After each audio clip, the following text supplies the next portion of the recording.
things like concerts and music festivals cannot be held for obvious reasons. And what are they doing? But Trix Ingado yesterday was up and about talking to artists and finding out what there are to Trix.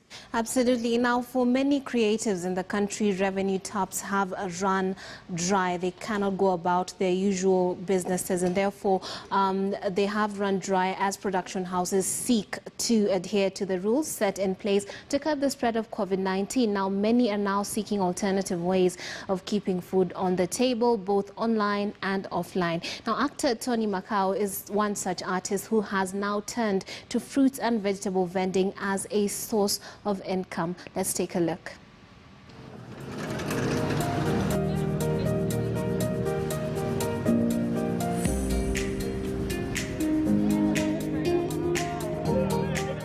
So typically wewe huanza saa ngapi? Mimi urauka saa 11. Manake hii soko ukichelewa wazapata vitu bidhaa zimeisha, sio? Okay. Hata utaka bidhaa fresh inabidi unarauka by 5 huwa niko hapa sokoni. Wow. Naam. Sasa ndio soko. Kama gunia moja. Hakuna kazi.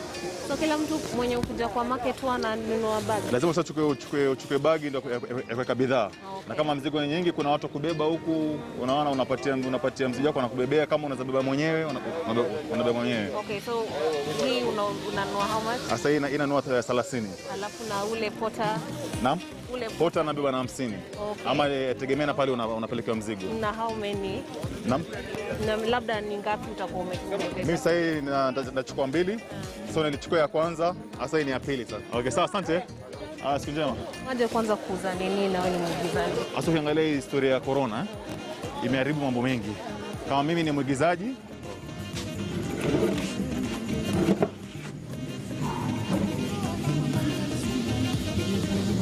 Bwana Dingo, mbona screen saver yako inaonekana kama una mshangao? Si ni ushemegi yako bwana. Tena mimi namwambia niko na wakili hapa. Chelewa kidogo lakini aniamini. Hoja tayari ashakuzoea kuwa wewe kutoka kazini straight nyumbani. Lakini hii siku moja tu. Tena mimi nilikwambia wakili, huu mwaliko wako utaniletea maneno. You know what Bwana Dingo? Hawa wanawake ukiwacha kila kitu wafanye ambao wanataka wao, watakuingia kilino kuvurugia. Sasa hii corona waona vile imefanya mambo Hakuna wageni wanaokuja, airport imefungwa, hakuna wageni, hakuna kazi. Haya, tukiangalia upande wa uigizaji, hakuna shoot. Shona, so production house zinafunga kazi. Unaona? Sasa inabidi hakuna hustle. Sasa mimi nikafikiria nini naweza fanya. Nilikaa nyumbani wiki mzima. Sasa kule kwa nyumba ni kula, kuangalia kuwatch movie na kulala. Kula, kuwatch movie, kulala. How long? Ilikuwa muda gani? Kama wiki 2 hivi. Nikaona maisha haya siyawezi. Nikasema lazima nitafute hustle. Sasa ndio pale mtaani kwetu niliona watu wako na magari wanauza matunda, wengine wanauza vegetables. Nikaona kwa nini mimi nisifanye, maana yake na kigari kidogo. So how did you get the guts to step out of your comfort zone and come into a market like this and start selling? No, wow. What I did, I asked the guys I saw selling vegetables in the cars in my estate, and I asked them where they get the stuff. Then they directed me to Marikiti Market. Okay. They told me this is where I'll find stuff with a wholesale price. The experience was hard because most of my roles ni kuvaa masuti. Asa kuja huku kuchafu nini, I was like what? Lakini sasa nikasema lazima nijikaze kimwanaume. Because hata kama ni uchafu, by the end of the day nitapata shilingi yangu na nitaweza kupata daily bread. Lakini hiyo siku ya kwanza sasa ulinunua nini hasa? Nilinunua machungwa. Gunia mzima. Alafu sasa polepole nikaanza kuchanganya. Na sales zikafuaje hiyo siku ya kwanza? Siku ya kwanza ilikuwa nzuri, gunia moja ilisha na masaa 2. Alafu siku ya pili nikaja tena sokoni kuchukua gunia nyingine, ikakaa siku 3. Nikaona acha nichanganye. Sasa nikaanza kuuza vitu, nikafanya research pale mtaani kwetu. Ni nini haswa hakuna pale kwa zile vibanda pale. Nikarealize hakuna ukwaju, nikarealize hakuna nazi. Unaona Sasa nikaanza mafikira yakaanza kuja ya nini chengine ambao naweza introduce na ni make sales. Okay. Sasa nikaanza kuuza nazi, nikaanza kuuza ukwaju na juice ya ukwaju. Yaani zile vitu ambazo haviko sana pale mtaani. Na kulingana na research yako ulikuwa right kwamba watu wanataka hivyo vitu? Kabisa. Manake nilipoleta vitu kama ukwaju na nazi, kila mtu aliflock pale. Na manake pale hakuna na watu wanapenda nazi. So for any business, people usually plan ahead. They take loans, they save for the business. They even go and borrow people. Was it just a gamble or by yourself? It was a gamble by myself. Because now I saw guys selling there, and I went and asked them where do they get their produce. So some of them told me they get their produce from the shambas, but most of them told me I can get the stuff in a wholesale price here in Marikiti Market. So you decided to come. So I decided to come day one, and I did a research, you know, before buying. Then the following day, I was like, oh, this is a good deal. I'll try. And then the whole day, I raukat very early in the morning, and nikanunua. And basically, you're someone whose face is not strange to people, you know. You are in productions out here, you have your own funds. So one would wonder why you didn't feel ashamed to do this business, because like you told us earlier on, you're used to clean jobs and, you know, working in certain environments. So what is it about you that made you feel like, you know, I won't feel ashamed, I'm going to do this? So what pushed me is regardless of me being a celebrity or you know, an actor or somebody who's well known or somebody who does clean jobs, is because of the responsibility I have. I have a mom who depends on me and my kids. So I said, instead of just sitting or just staying idle in the house, watching movies and sleeping and eating, let me do something, you know, to get something. Right. Yeah. And speaking of that, you told us that right in the middle of a production, you were told that this cannot go on because of COVID-19. Take us back to that moment when your source of income, your hopes were dashed just because there was a virus going around. Yeah. Okay. I was just at home. And I got a call from my boss, who is in my production house, you know, GP Pictures. That's Lulu Hassan, and she told me that we're gonna shoot a very a series, and we're gonna do it in Mombasa. So when I went down there, we go for rehearsals, and we started rehearsals. Then unfortunately, you know, this COVID thing came very seriously, and everything was stopped. You know, the counties were locked down, and we were told about social distancing. So we had to break, and we had to go home. It was really sad, you know, because we had expectations of, you know, of getting a job and stuff like that. Yeah. Right. So would you say this is the same situation for many other artists in the country? Yeah, this is the same situation for so many actors. But I'm glad that some actors are doing something on the YouTube and stuff like that.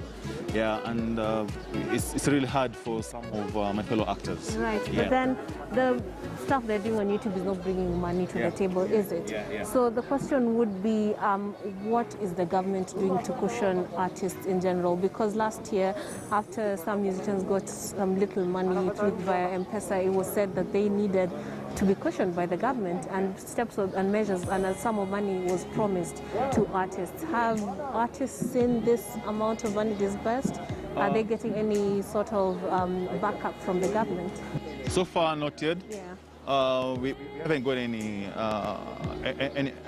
money from the government, but the president promised us, and we haven't gotten it yet. So we're still waiting, and you know, we hope, you know, it will come in our pockets, hopefully.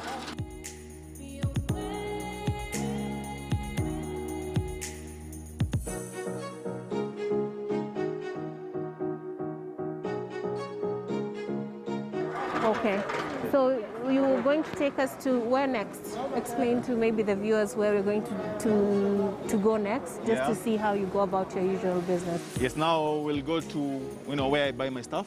You know, so I have to get a couple of coconuts. Yeah, I got the first sack. Now I need the second sack. So we can head there, and you see where I normally buy my stuff. Do you carry it yourself, or you I carry it myself, but when it's heavy, I have to get someone to carry it for me. Yeah, because I have to take care of my back, you know. All right. Yep.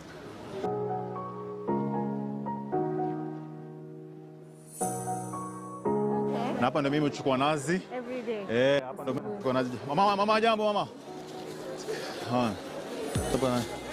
Nazi hapa ngapi nazi? Kutofauti hapa. Mama nifanyie bei mzuri mama. Nataka nazi 200. Na maji?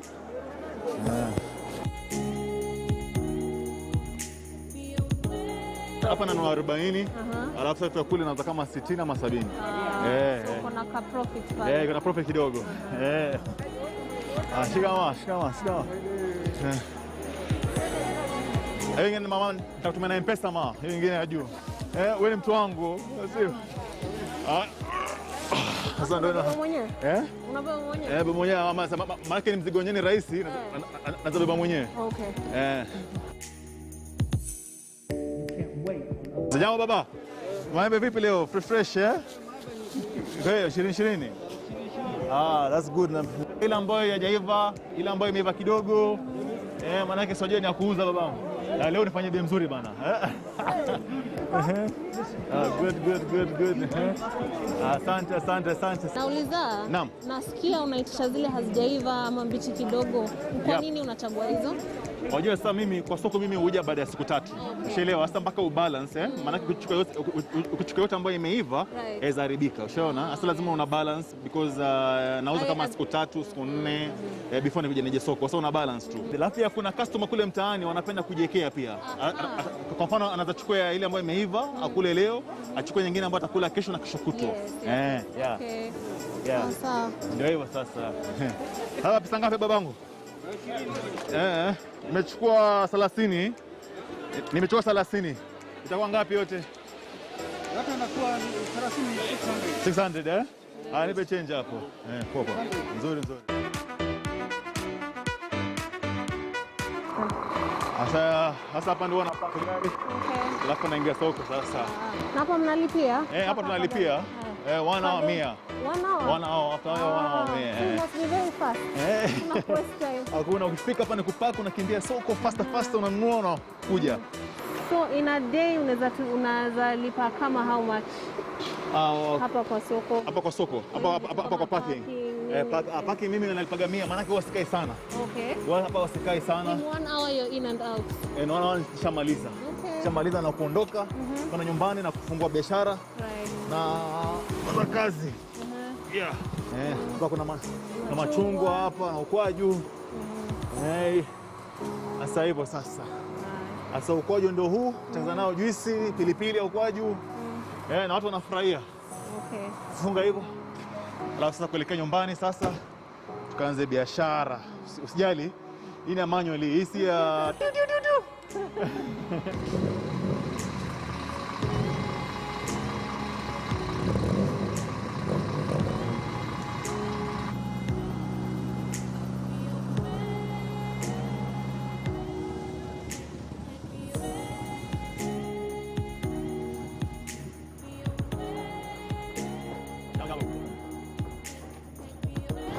So hapa ndio huwa unauzia? Sasa hapa ndio wanauzia. So ni kuongea kufungua hapo. Sasa kwanza kuweka vibandiko. Hizi nini? Hizi ni vibandiko. Okay. Maana sasa lazima nieleze watu nini nauza. Maana hapa niko na vitu mpya nauza. Sasa hapa niko na pilipili ukwaju ambayo ndio hii nimetengeneza. Ready made. Niko na passion juice. Nice. Na niko na pia passion juice pia nazo. Sasa lazima nibandike maana watu hawajui nini nauza. Sasa lazima ni advertise. Watu waone nini ambacho nauza. Maana most of the stuff ambao nauza hapa haziuzwi hapa. Okay. Nime notice kuna vitu wewe una buy directly from the market and there are things you make yourself. Yes. Tell us about those ones. There's some stuff which I make like juices. Okay. I make tamarind juice ambayo we call it juice ya ukwaju. And I also make passion juice and I also make pilipili ya ukwaju. Okay. Yeah, because since I'm born and bred in Mombasa, so I try to bring some coastal stuff. Yeah. Okay. So would you say that gives you an edge over other traders in this area? Yes. So I have a lot of advantage because some of the stuff I sell here, you can't find them in the vibandas around here. Okay. Yeah. So what do you do to take us through what you do once you get here? Now, first of all, the first thing I do is to bandiko. Advertise. Okay. You advertise. Yeah. All right. Yeah, you can help. Yeah. Show us what you do.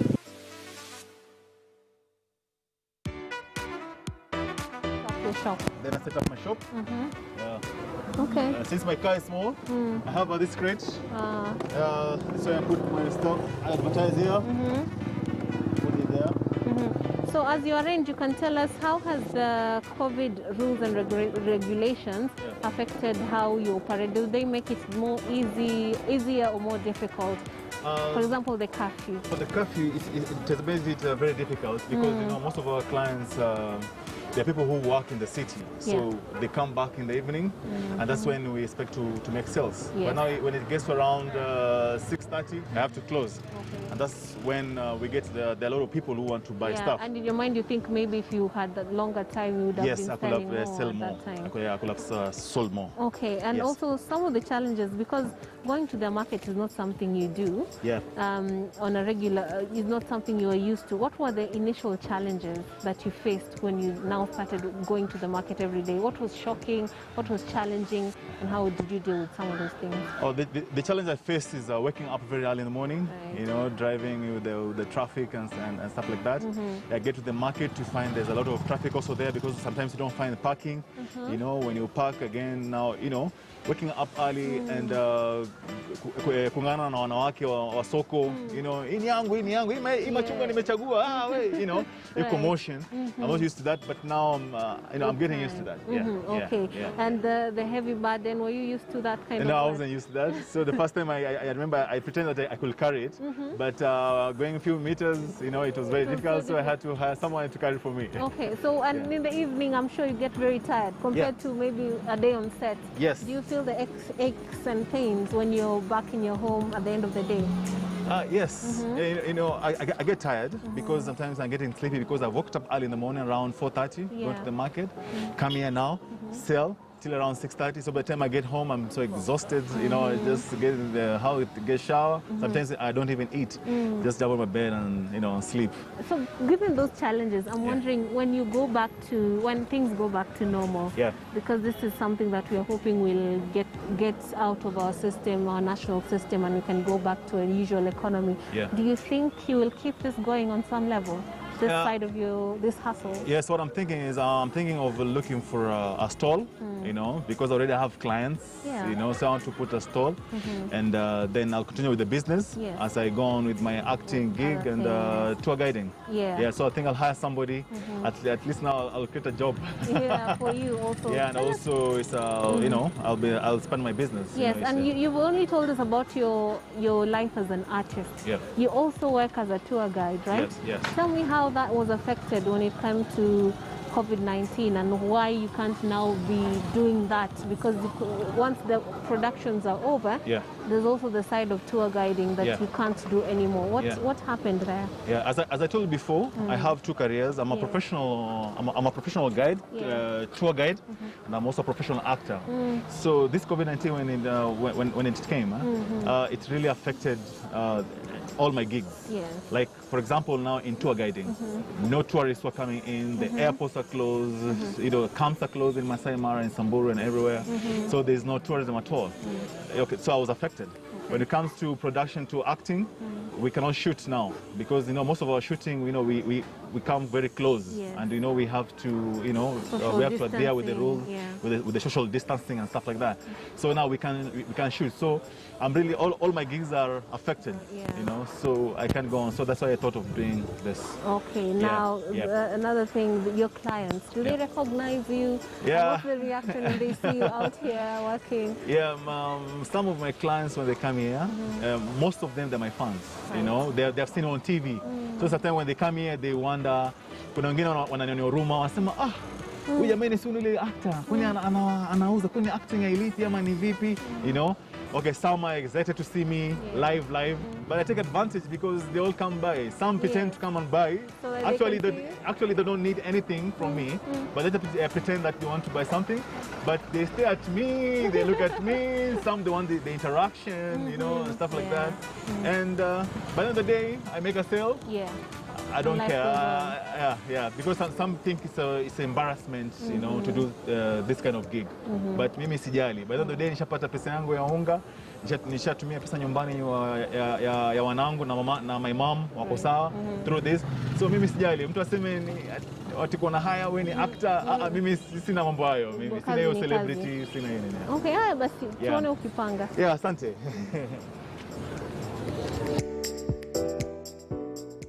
Thank you very much, Tony Macau, for indulging us and putting us, in front of your hustle just to make us know how you do it. And if you're looking for inspiration on how to make a living, maybe that's an avenue you could actually explore and figure out how to make some extra cash while we wait for this whole COVID-19 wave to, go over. But aside from that, we have others who are trying to do some good work. And DJ Linium will be joining us to give us information all the way from Mombasa via Zoom on how they are pulling resources together to help artists who are struggling and creators who are struggling during these harsh economic times that have been informed by the spread of COVID-19. And he is on standby, but before that, we're going to take a short break. When we come back, we'll have that and also Kim Thiru, who's also an actor, telling us how he is making it during these difficult times. Do not go too far. You're watching Morning Express.